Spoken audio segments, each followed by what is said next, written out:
This program contains language that may be unsuitable for children. Goldman Sachs is very, very good at what they do. Almost everybody at Goldman Sachs worked weekends, and almost everybody at Goldman Sachs worked nights. I was too busy working to have much socializing. We were trained to be like client kamikazes. We had to kill for the client. It's clearly a culture that cultivates ruthlessness. Remember, for Goldman to be winners, there had to be losers. And as we know now, there were thousands and thousands of losers. Goldman Sachs, you're the worst. Time to put the people first.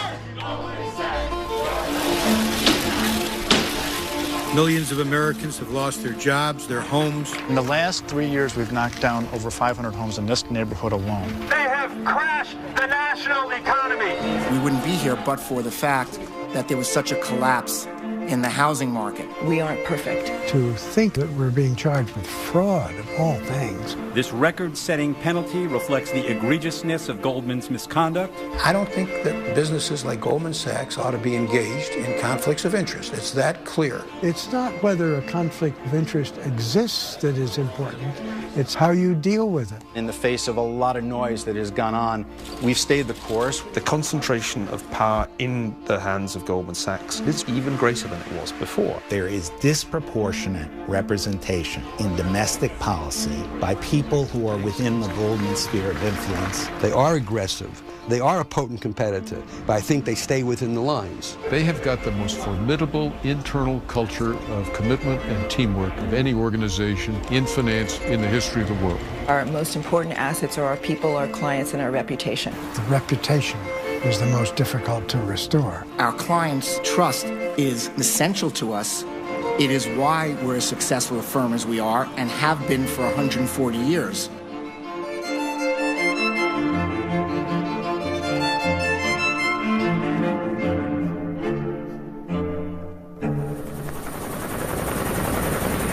Near the tip of Lower Manhattan, a stone's throw from the Hudson River, stands a 43-story tower of glass and steel. It's Goldman Sachs' new $2 billion headquarters, and it serves as a symbol of the bank's success. That success and what's behind it is being questioned like never before. Today, Goldman finds itself the poster child of Wall Street excess. The firm paid $500 million to settle fraud charges brought by the Securities and Exchange Commission. And when it comes to public perception, an NBC News Wall Street Journal poll taken shortly before that settlement found Goldman Sachs' approval rating was worse than BP's in the midst of the Gulf oil spill. I'm David Faber. In the next hour, we'll explore how Wall Street's most profitable and powerful bank has found itself the subject of both professional admiration and public scorn. April 27th, 2010. A dramatic confrontation between Washington and Wall Street. The scene, the Senate's Permanent Subcommittee on Investigations. Goldman Sachs' highest-ranking executives are being grilled about whether the firm profited at the expense of its own clients during Wall Street's financial crisis. It's a low point in the long history of America's most storied investment bank. Good morning, everybody. Committee Chairman Senator Carl Levin of Michigan doesn't mince words when confronting Goldman CEO Lloyd Blankfein. You shouldn't be selling junk. You shouldn't be selling crap. You shouldn't be betting against your own customer at the same time you're selling to them. Following a long investigation, Senator Levin claimed Goldman Sachs lured its clients into billions of dollars worth of deals the bank knew were likely to go bad. Look what your sales team was saying about Timberwolf. Boy, that Timberwolf was one shitty deal. I didn't say that. Who did? Your people, internally. Come on, Mr. Sparks. Well, Mr. Chairman. Should Goldman Sachs be trying to sell a shitty deal? You use the word shitty a lot of times on national television. I'm telling you, that was quoting Goldman. They were describing something internally to themselves as crap and selling it to customers. They didn't seem to be troubled by it. They say to us, you guys sitting up there don't understand the way Wall Street works. Well, let me tell you, I do understand the way Wall Street works, and that part of it is totally unacceptable, I believe reprehensible, and needs to be reformed. Well, they think they did right by their shareholders, who, by the way, also include their 35,000 employees.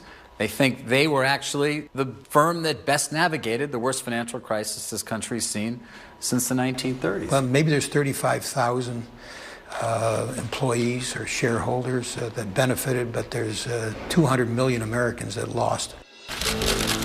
In the hearing, CEO Blankfein defended his bank's treatment of clients when it sold them securities in the housing market. You are betting against the very security that you're selling to them. You don't disclose that. I don't think our clients care, or they should care. That you are betting against the security you're selling to them? And you don't think that's relevant to a client? The people who were coming to us for risk in the housing market wanted to have a security that gave them exposure to the housing market, and that's what they got. The unfortunate thing is that the housing market went south very quickly, and so people lost money in it.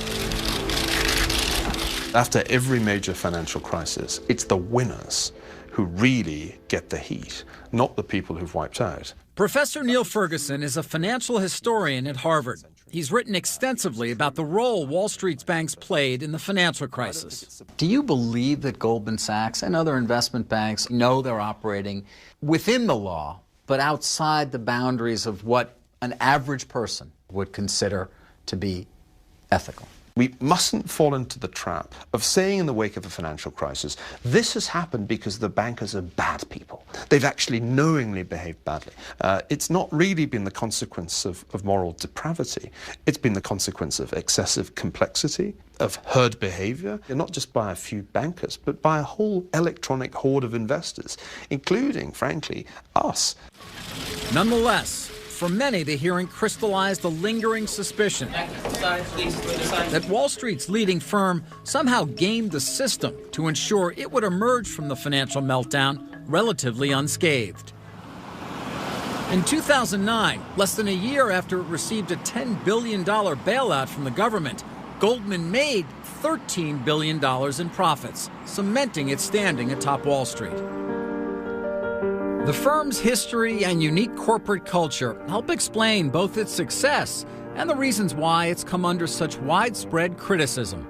Goldman's rise in power and prestige begins not with its founding in 1869 by Marcus Goldman, but with, of all people, a high school dropout from Brooklyn.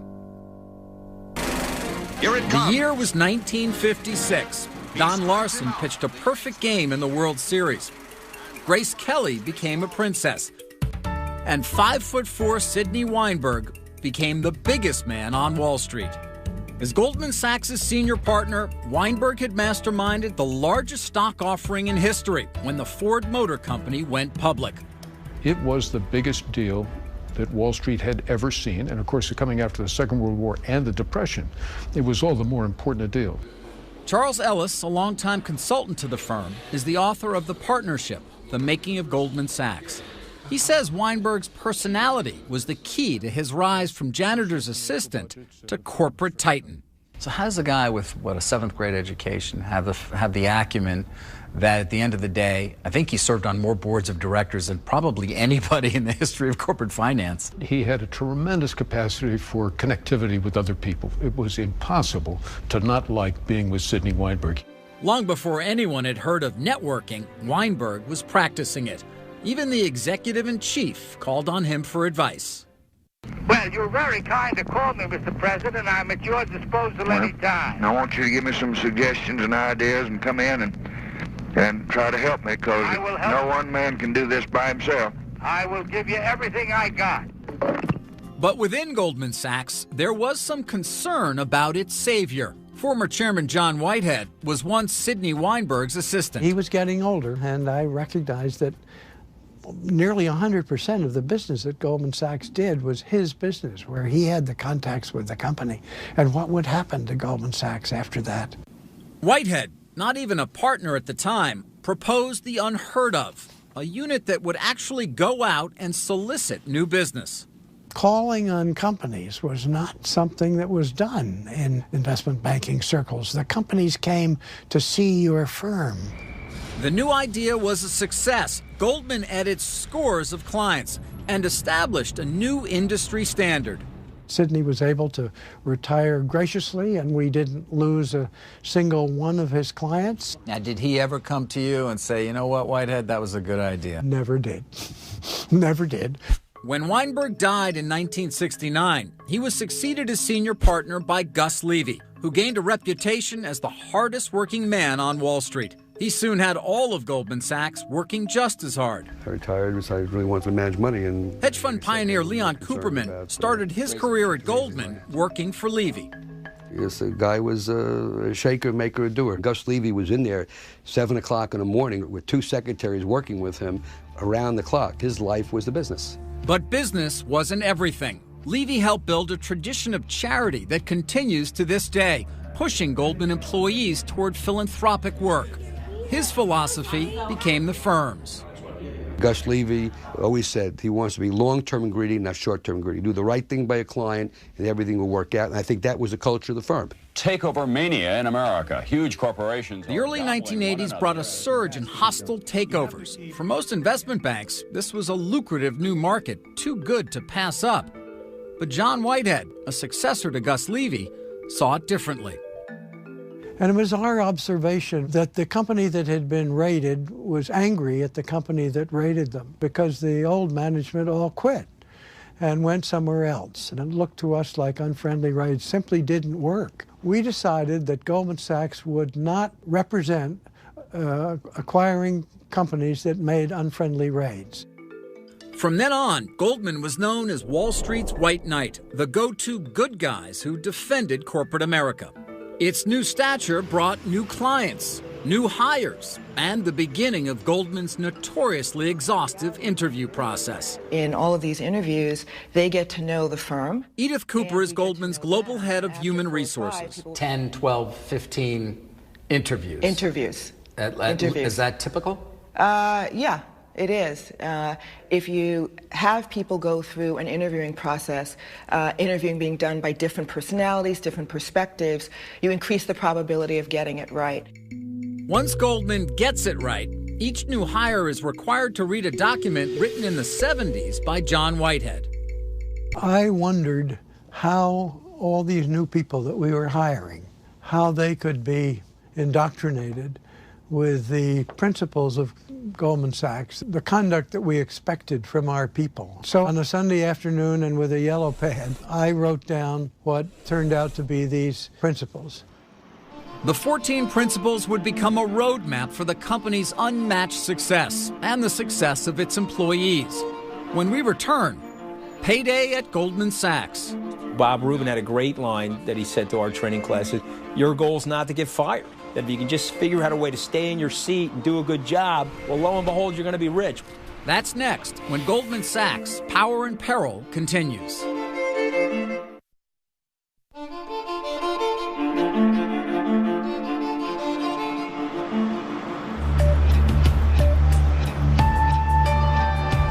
The culture of Wall Street has always been a source of popular fascination, in part due to its stratospheric pay, a subject of both envy and revulsion.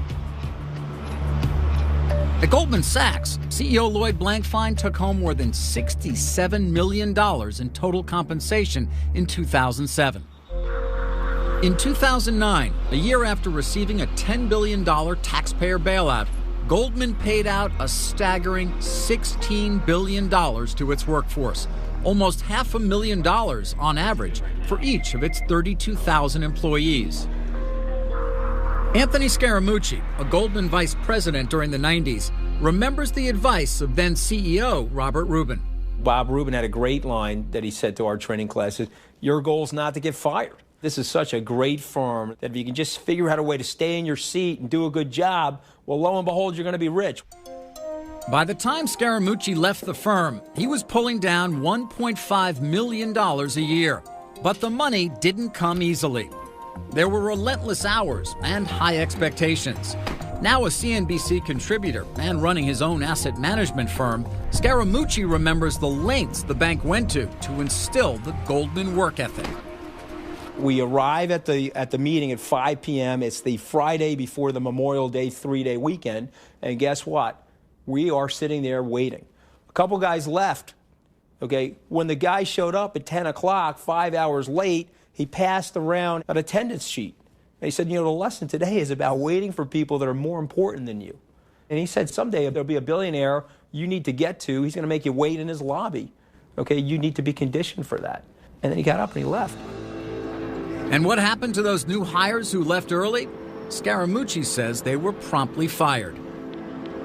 Stories like that only reinforced Goldman's mystique as a tightly knit culture of extraordinarily driven professionals with a guarded approach to outsiders. Day one training, going back to day one, don't talk to the press. That was the number one thing they said to people. A reluctance to open up is still a cornerstone of the Goldman culture, as we discovered in our own dealings with the firm. Goldman Sachs officials agreed to cooperate with us for this report, but the access we were given to the firm turned out to be very limited. Interviews with rank-and-file employees were off limits, as were most locations inside their building. We weren't allowed to bring our cameras to the firm's trading floor or any public spaces. We weren't even allowed to show you the lobby. We did reach out to dozens of former Goldman employees. Most wouldn't talk to us, and the few who agreed to did so only after first checking with headquarters. Striking evidence of an enduring loyalty built upon Goldman's emphasis on teamwork. Very famous line at Goldman, here's the difference between us and the other firms. We've got 6 guns, we're all cowboys. We're going to point our guns outside, we're going to shoot outside. Inside these other firms, they got one gun pointed on each other. What made us different was our ability to get along with each other and act collegial. That collegiality stems from a time when Goldman was a tightly knit group of partners whose money and efforts were pooled for their common profit. By the late 1990s, every other major investment bank had chosen to raise billions through a public offering of stock. In 1999, to stay in the game, Goldman followed suit. A big debut expected tomorrow for the Goldman Sachs initial public offering. It was a time of extraordinary change for the bank and its culture. Like the rest of Wall Street, Goldman was also moving away from classic investment banking, financing mergers and advising clients, towards trading, both for clients and for itself, in everything from oil to subprime mortgages. Financial historian Neil Ferguson says that increasing appetite for trading had profound implications. The big shift has really been from advising corporations and handling their financing to running what increasingly resembled giant hedge funds. You don't really have clients anymore. You just have people that you trade with. Never mind the relationships. They need us, we need them. It's business. It is Goldman's aggressive trading culture that has recently come under close scrutiny amid accusations of conflicts of interest, claims that it chose one client over another. In 2010, the bank got into deep trouble over an exotic deal with an exotic name, Abacus. Goldman marketed the Abacus deal without telling investors that the securities they were buying were chosen in part by a client who believed those securities would fail. When they did crumble, that client, hedge fund manager John Paulson, netted $1 billion. Robert Kuzami runs enforcement for the Securities and Exchange Commission. The investors were not told that somebody with an opposite economic interest was involved in selecting the portfolio. The SEC charged Goldman with fraud for not revealing Paulson's role. At the time, Goldman called the charges completely unfounded, and CEO Lloyd Blankfein vowed to fight. Do you continue to maintain, as you did vociferously when the charges first were made, that you did nothing wrong, that Goldman Sachs had done nothing wrong? Yes, we maintain our belief that on the facts and on the law, we think we were right and acted appropriately.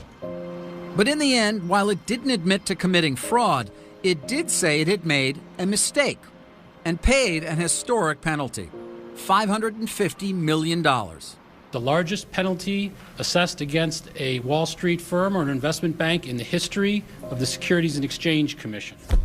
The Abacus deal is one example of apparent conflicts of interest within the bank. Conflicts Goldman readily concedes. Listen to this conference call between Blankfein and the firm's clients in the spring of 2010. We shouldn't shy away from the fact that there are conflicts in this business and the potential for conflicts. And it's not the conflicts, it's how you manage the conflicts that shows your quality and your character. I think we have been pretty good at it although there are cases where maybe our judgment is a little bit off. But that's certainly our motivation. When both traditional investment banking and trading take place in the same firm, a bank can not only pick one client over another. According to Neil Ferguson, it can also use its own money to bet against its clients. I don't think once you put everything together under one roof, you can avoid there being major conflicts of interest. There is a massive risk of simply trading against the clients. It would seem to me the modern-day investment bank is fraught with conflicts of interest throughout its operations. There are conflicts everywhere. My understanding is that the ethos at Goldman Sachs, the watchword, is to embrace these conflicts of interest, to love them. In the end, if conflicts of interest are the friend of the investment banker, you have to wonder who's on the losing side of that particular trade. But Steve Scher, who heads the firm's financing group, defends Goldman's embattled culture. He says the firm holds true to its core principles. The client is still number one. We're not facing off and engaging with our clients to solve their problems with an eye toward where will the firm make its money. The firm does well, but the firm will only do well, and individuals at the firm will only do well as and to the extent that we serve our clients appropriately. You know, I've spoken to many clients of Goldman Sachs, and I must tell you, while their regard for the firm is extraordinarily high, they say, you know, I do deal with Goldman Sachs because they have very good people, and I need to deal with Goldman. But I don't necessarily feel that Goldman has my best interests at heart. Goldman is looking out for Goldman. Well, I would take issue with the conclusion you drew about Goldman looking out for Goldman. I think at the end of the day, we will only do well to the extent that we do well by our clients. That's where it begins and that's where it ends. While Goldman Sachs says its clients have stuck by the firm, the court of public opinion has not. When we return, an American city bruised and battered. It was the complicity of firms like Goldman Sachs that not only ruined neighborhoods that were already struggling in Cleveland, but really wrecked our financial system and did incalculable harm. That's next, when Goldman Sachs' Power and Peril continues.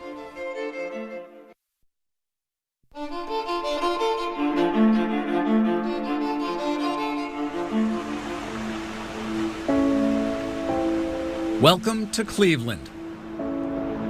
Hundreds of miles from Wall Street, but at the dead center of the home mortgage crisis that gripped the U.S. during the Great Recession.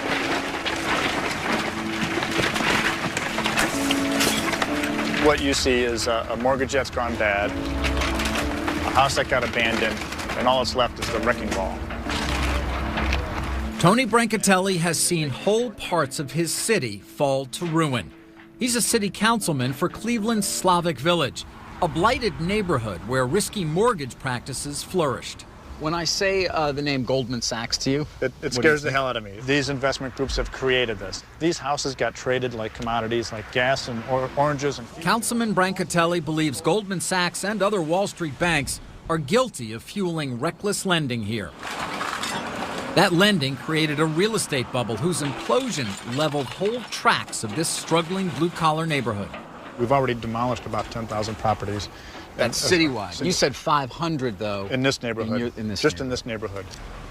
Who do you blame for all of this? Well, I look directly at Wall Street. When it came to Wall Street, Goldman Sachs was neither the biggest nor the smallest in providing money to lenders, much of which went to subprime borrowers. Councilman, I think Goldman Sachs would say a few things in their defense. We were providing money to the mortgage lenders here on the ground so that people could afford to buy homes. You know, that's an argument that a drug dealer uses when he goes to jail. I was only providing what people were asking for. They were peddling a bad drug, and it was called bad mortgages. And they continued to peddle those bad mortgages. They continued to provide that drug for people who could not afford to pay those mortgages. This is what we're left with. We went with Brancatelli to an abandoned house that has a direct connection to Goldman Sachs. Goldman bought the mortgage on this home and others around the country from lenders who made the loans. Like other banks, Goldman pooled thousands of these mortgages and sold shares in that pool. The result? An investment called a mortgage-backed security, that offered its buyers a steady stream of cash that flowed from homeowners' monthly mortgage payments. The market for mortgage-backed securities exploded. But then the value of homes stopped rising, and borrowers who couldn't refinance or sell their way out of mortgages they couldn't afford were faced with foreclosure. These were $20,000, $30,000 houses, which briefly became $100,000 houses, and now we're $6,000 houses. No less than that. I mean, the average sale price in this neighborhood is around $5,000. Make no mistake about it, this crisis has put this city and this region and this country in many respects flat on its back. County Treasurer Jim Rakakis says there are plenty of people to blame, including homeowners who took on mortgages they couldn't afford.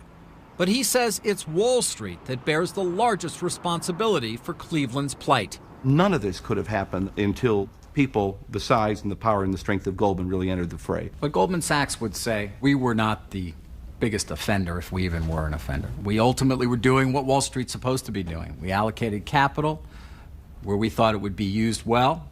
We packaged up the securities, we sold those securities, we continued that capital being able to flow into these communities. What's the problem? They may argue they weren't the worst, but they were certainly very much part of this problem. They knew these companies were putting bad product out on the street. They were too smart not to know that. But the profits were also too large to ignore. We wanted to ask Goldman CEO Lloyd Blankfein about that charge and other claims made against the firm, but we didn't have the chance. When the time came for a long-promised sit-down interview with him for this documentary, Goldman Sachs reneged. In a written response, Goldman officials told us they did not fuel reckless mortgage lending, insisting we did extensive due diligence on the loans we bought. We did not purchase loans where we knew the borrowers were unable or unlikely to pay. Regardless, the housing bubble kept growing. But just in case it burst, Goldman was prepared. It protected itself by betting against the very mortgage-backed securities that it created and sold to investors in the first place. Goldman had protected itself with an exotic Wall Street invention similar to an insurance policy that enabled it to bet that people here in Cleveland and elsewhere wouldn't pay their mortgages back. It was a complex financial creation with a name only a banker could love: a synthetic collateralized debt obligation, or synthetic CDO. If the value of the mortgages held up, Goldman, like any holder of an insurance policy, would continue to make a steady stream of relatively small payments. But if the mortgage market did collapse, Goldman stood to reap a huge reward. There's something wrong with the system that allows a firm to package and sell mortgages to their investors that they know are iffy and collecting fees on the front end for packaging these mortgages and then betting against it on the other end. That is wrong, and they did it. One of those synthetic CDOs that Goldman offered was a deal called Hudson Mezzanine that got the attention of Senator Carl Levin. The $2 billion Hudson synthetic CDO. A Goldman salesperson described it as junk, not to the buyer, of course, but inside. The CDO imploded within 2 years. Your clients lost. Goldman profited. Here's how Goldman used its Hudson deal to bet against the mortgages it had sold as investments just months earlier.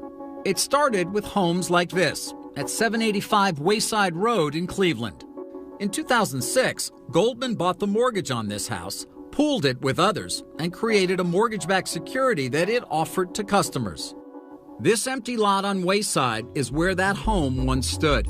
It turns out Goldman made 2 deals that included the mortgage for this home in the same year, the mortgage-backed security and the Hudson synthetic CDO.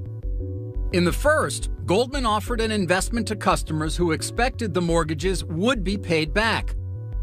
In Hudson, Goldman was wagering its own money that the mortgages would not be paid back.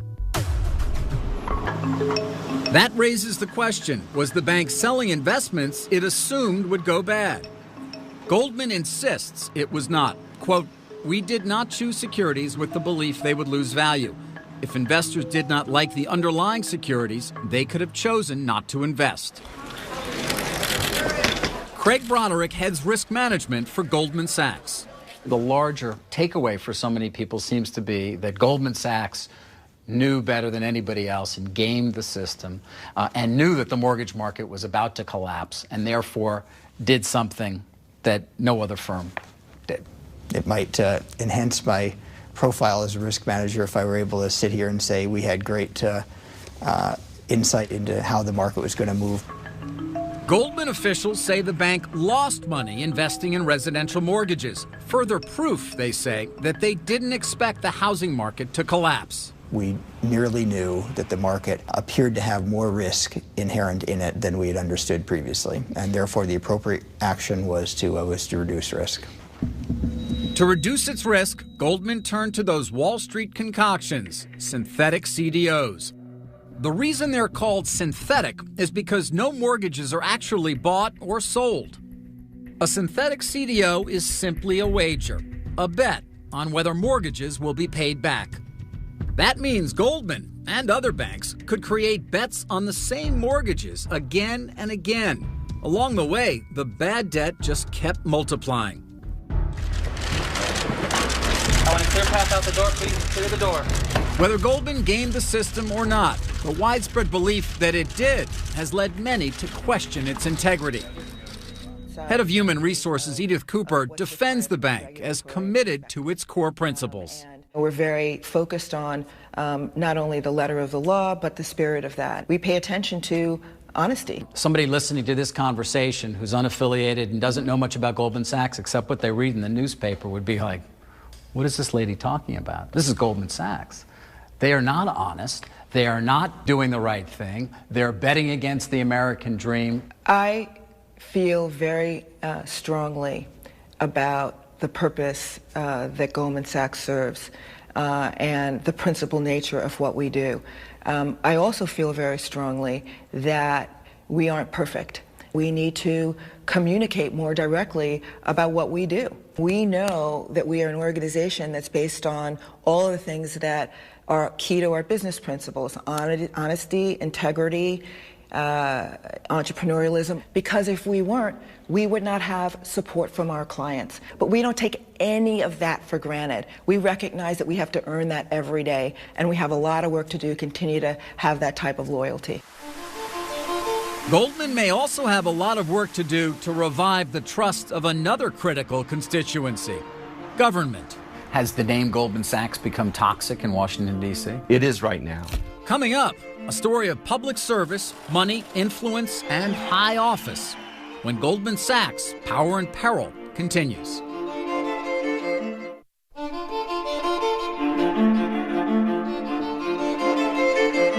I don't think there's any other private institution in the United States that's had the impact on domestic policy that Goldman Sachs has had.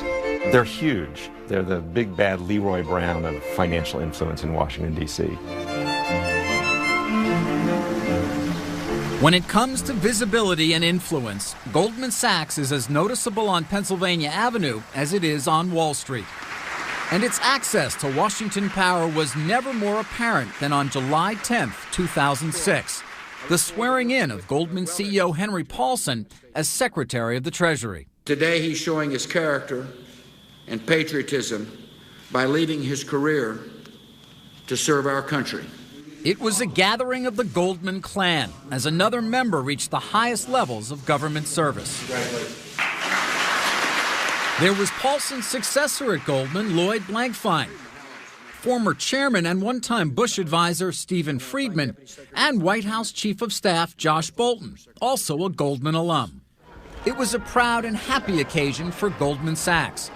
But just 2 years later, the smiles would be gone, and Hank Paulson would be in the fight of his life. Nervous investors want to know what's next.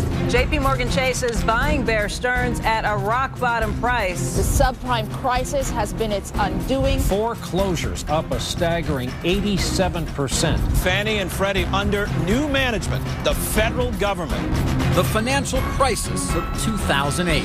Insurance giant AIG on life support tonight. Lehman Brothers filing for bankruptcy. Merrill Lynch sold to Bank of America. Never thought it would come to this. The system itself on the verge of collapse. A stunning day on the stock market. Stocks fell off a cliff. People are depressed and scared. The president announces an unprecedented bailout plan to save the nation's banks. the federal government would put up to $700 billion taxpayer dollars on the line. This is an urgent matter, and we need to move very quickly. At Treasury, Hank Paulson has surrounded himself with a posse of Goldman Sachs alumni. Robert Steele, Neil Kashkari, Kendrick Wilson, Ed Forst, Dan Jester, and Steve Shafran. Their overwhelming numbers earned them a nickname from the Washington Wags, Government Sachs. I think almost anybody else would have said, okay, I'll bring one or two in, but if I'm going to bring in an army, it's going to look bad. University of Maryland law professor Michael Greenberger is a former director at the Commodity Futures Trading Commission. The bailout was going to take great imagination and diversity of views, and bringing people who come from the same mindset was a terrible mistake. But they are amongst the best and the brightest. They have a long history of serving in government. And to Paulson's defense, who else are you going to go to when you're trying to figure things out? I think that question, with all respect to you, is revealing of a very narrow, shallow view of the financial world. There are many people in the United States who are very familiar with financial markets who happen not to work at Wall Street. Former Goldman chairman John Corzine, who went on to serve in the U.S. Senate and as governor of New Jersey, says Paulson should get the benefit of the doubt. When you have to make the toughest decisions in your life, it's nice to have people around that you trust. Should Paulson have been more aware of public perception when he hired all those guys from Goldman? I think in 2020 hindsight, a lot of things are easier to recognize. But concern over the extent of Goldman's influence deepened after insurance company AIG survived the crisis with a taxpayer bailout that eventually reached $183 billion. That allowed AIG to repay a $13 billion debt to Goldman, one of many banks that were paid out in full on the money owed them by AIG. That whole episode is very, very questionable. Why let Lehman fail one day and then rescue AIG the other day? Was it because Goldman needed the $13 billion that AIG was a counterparty for? A lot of people believe it was the influence and the concern for Goldman. Henry Paulson wouldn't speak to us for this report, but a spokesman for Goldman Sachs says the firm exerted no influence in the AIG bailout. And Paulson defended himself before Congress in 2009. I left Goldman Sachs. I sold my shares in Goldman Sachs. I operated very consistently within the ethic guidelines I had as Secretary of the Treasury. Old Goldman hands like former Chairman John Whitehead, who himself left for the number 2 job in Ronald Reagan's State Department, bristle at suggestions of a Goldman conspiracy. It's very discouraging to me to have people volunteer for public service, that it's seen by some to be a sort of an insidious desire to take over control of Washington, which is ridiculous. Before joining our administration, Bob built a brilliant career at Goldman Sachs and Company. Former Goldman chair Robert Rubin's tenure as economic advisor and then Treasury Secretary in the Clinton administration came during a time of unprecedented growth. The national motto might be, let the good times roll. It's a day for the record books on Wall Street. 819 points in just 2 days.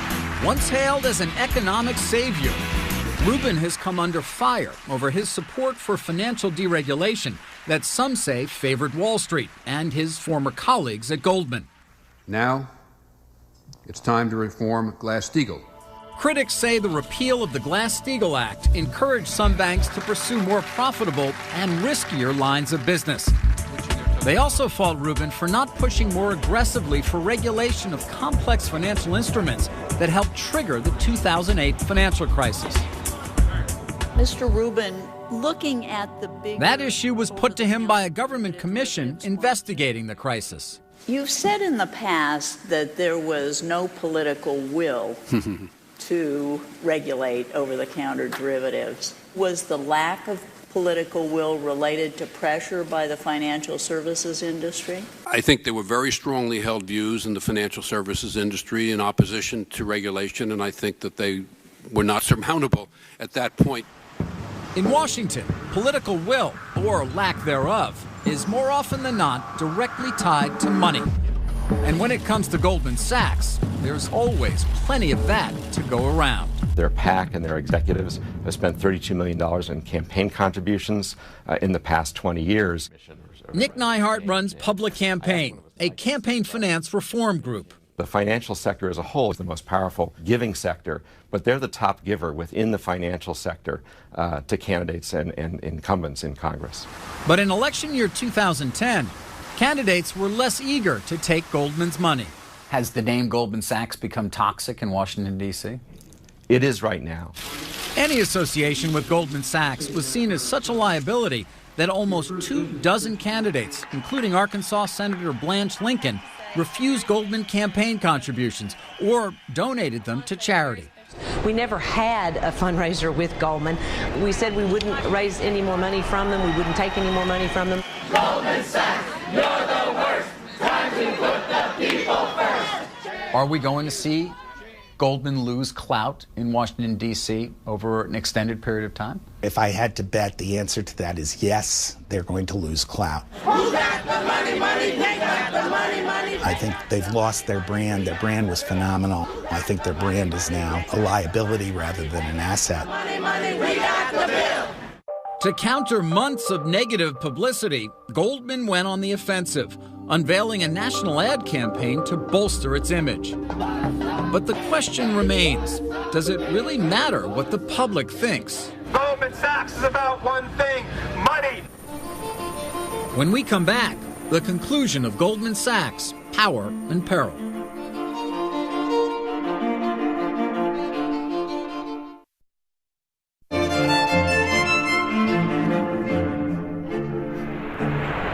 In Goldman Sachs' storied history, 2010 will go down as one of its harshest years. But while its reputation has been dealt a severe blow, its ability to produce profits remains undiminished. The court of public opinion may drive headlines, but the opinion that really matters to Goldman Sachs and its bottom line is that of its clients. So far, the loyalty of Goldman's clients endures. But given the changing nature of Goldman's business, with its focus on trading rather than banking relationships, the most important client to Goldman now and in the future is not some corporation or hedge fund. Goldman's #1 client is Goldman. I'm David Faber. Thanks for watching.